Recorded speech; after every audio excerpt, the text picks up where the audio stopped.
League of Legends is a massively popular game. At the time I'm recording this intro, we got about 2.5 million people playing it, but that doesn't mean that the people that are here actually want to be here. League in my friend group goes by another, perhaps more apt name, Cock and Ball Torture. Every time I play this game, at the end of the night, there's at least one guy in call that's like drafting up his suicide note. You can just tell. But my cock is indestructible. You might catch me going solo queue norms on the weekends, and somehow, through some fucking miracle, I am having the time of my life out here. I think I'm the only guy that knows how to do that. Like, that's why I'm here. I'm gonna teach you how to have fun in League of Legends. Like, fucking trademark. Today we're gonna be looking at some weird shit. I cooked this up myself and I'm super proud of it. It's like one of the wildest builds that I've ever used. I wanted to try this build as a joke to fuck around with my friends in the call, but as that fateful first match unfolded, I found myself wielding forbidden power. You think this is a meme. You're thinking, oh, haha, funny YouTube guy said Taric man, good damage dealer, but Taric man, just good support. Yeah, well that's what I thought too.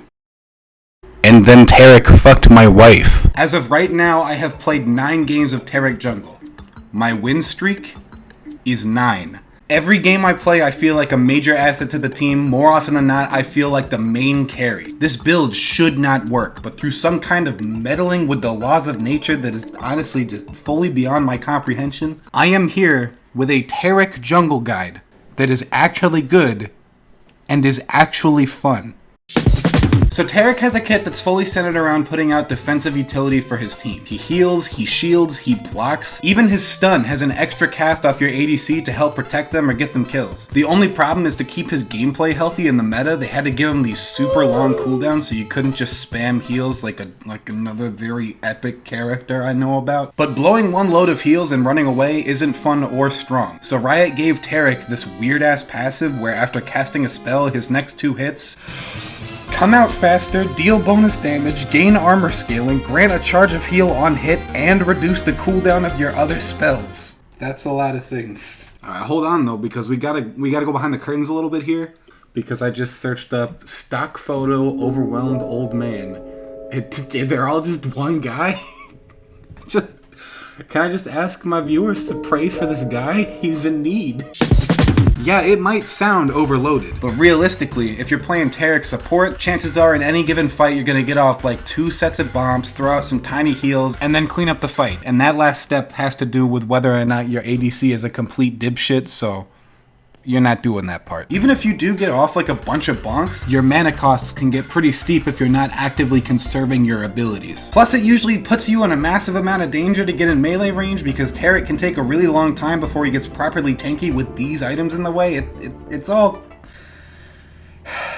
kind of stressful. That's why I want to propose a new way to play Taric. Don't make your abilities rely on your passive for value. Make your passive rely on your abilities for value. Ladies and gentlemen, we are playing Taric upside down.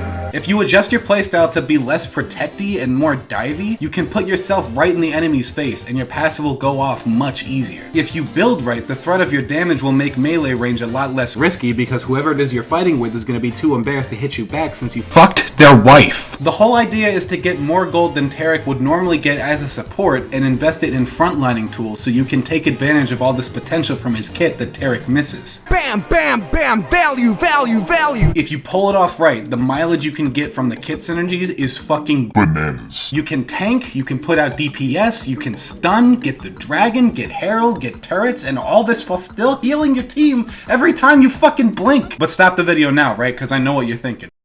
Aren't you just gonna run out of mana?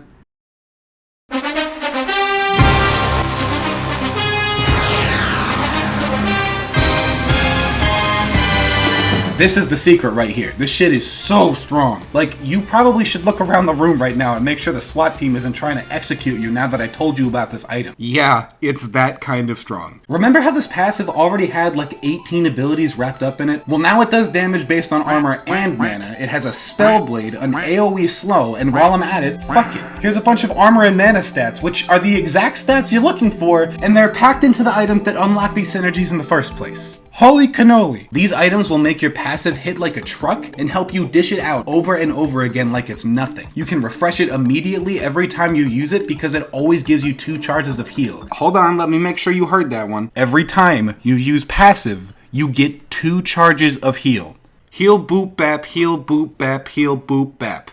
It's pure tomfoolery. Start the game up, go to red buff no matter what. Yeah, you remember that from last video? I really like the red buff. If you're blue side, skip the raptors, go right to wolves, then blue. Yeah, that's kind of a frustrating jungle path because it'll get you right up to level 3 and it won't quite get you there. But the wolves are pretty much the only jungle camp that won't knock your ass off right now, so you gotta do it this way. After blue, you'll have a chance to get their top. You can ward their red, or you can just set up your gromp and your scuttle. Blue buff will give you sustain, so you'll be able to loop back around and finish that first clear to get big experience and back with enough gold to get going. Red side is actually a much simpler start because all you gotta do is get the buff itself and then take it up top to farm Volibear camp. Now here's the shitty part. You gotta get tier on that first back, and it feels awful. Like, holy shit, this is such a waste of gold. But it's okay, because even if it's bad for fights, mana translates really well into both clear speed and clear health since it works so well with your passive heal combo. I'll usually get tier alongside Bomby's Cinder rather than fuck around with jungling tools because you don't need them right away if you got the tier. And remember, it'll eventually turn into damage on hit, so it's not a waste, it's an investment. You are losing? You're just on your way to second place. You're doing a great job! A great job! Once you got the tier, get Iceborne while it's still stacking and work on macro map-wide value, whatever that means. Taric's core isn't earned with gold, it's earned with tier stacks, so if you miss a Krug or two getting Dragon or jerking off your mid laner, it's totally cool because your scaling is on the way, and your defensive abilities are a really good cushion of teamfight value to fall back on. So when Muramana is finally stacked and you got a bit of tank on you, that's how you know it's time to fuck somebody's wife. You can win fights easy, especially if you bring another guy because of all those residual defense buffs. Even if you fed your dick off in the early game, you can still be a huge asset in team fights just from the sheer volume of heals. Holy shit, he really does everything you need in a team fight. Like he's all 5 people.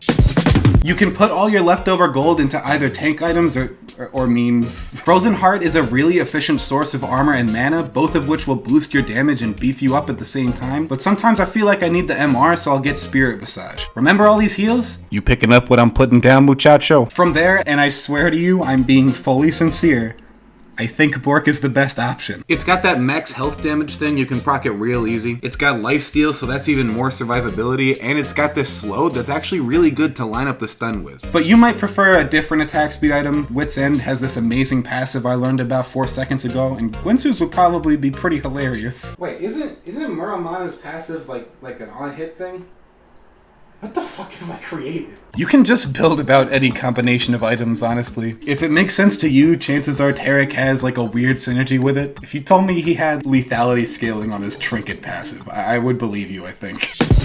It does not matter how shit your team is. If you can make it to the core and you can get value, Taric will glue them all together and carry them across the finish line. I promise. This shit should not work. This build is a slap in the face to God, and that's probably why it's so much fun. You think your enemies are gonna have a game plan for this? Nah, I don't have a game plan for this, and I'm the one that's fucking controlling it. The only downside to using this build is like the mental stress it takes to understand this kind of archaic eldritch knowledge. You might win the game, but you'll probably go crazy and like eat your own hand or some shit. That should be everything that you need to play this in your own games now, and I can feel the Taric god Yog-Sothoth escaping the well of my mind right now, so I think I gotta go.